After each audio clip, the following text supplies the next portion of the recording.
राग राग हा माणसाला बरबाद करण्यासाठी येतो असं म्हणतात. आणि असं आपण अनुभवलं पण आहे.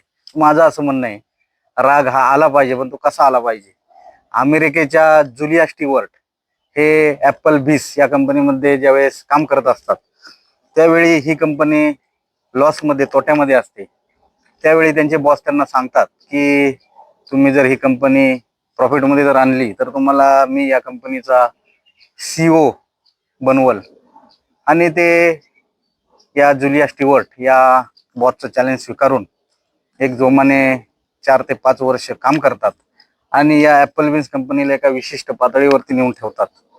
आणि ज्यावेळेस वचनपूर्तीची वेळ येते त्यावेळी त्यांचे बॉस हे जुलिया स्टीवर्ट यांना CEO बनवण्यासाठी नकार देतात. आणि त्याच ठिकाणी रागारागाने या जुलिया स्टीवर्ट या कंपनीचा राजीनामा देतात आणि त्या नवीन कंपनी IHOP या कंपनीमध्ये ज्यावेळेस जॉईन होतात, इंटरनॅशनल हाऊस ऑफ पॅनकेक या कंपनीमध्ये ज्यावेळेस जॉईन होतात, त्यावेळेस सुद्धा ते 4 ते 5 वर्ष अशीच मेहनत करून ती सुद्धा कंपनी एका विशिष्ट लेवलवर नेऊन ठेवतात.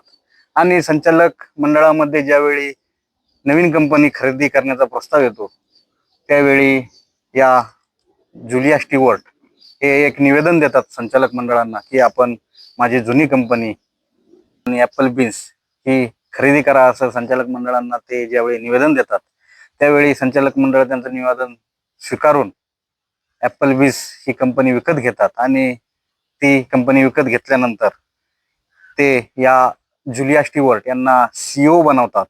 आणि या जुलिया स्टीवर्ट ज्यावेळी CEO बनतात, त्यावेळी त्या पहिल्या बॉसला घराचा रस्ता दाखवतात.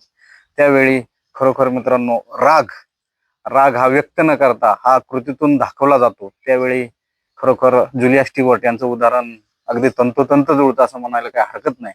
त्या ठिकाणी व्हिडिओ बनवण्याचा विषय एवढाच आहे की राग हा व्यक्त न करता तो एका विशिष्ट शिखरावरती पोचून व्यक्त करावा, असं मला या ठिकाणी वाटतं मित्रांनो. धन्यवाद.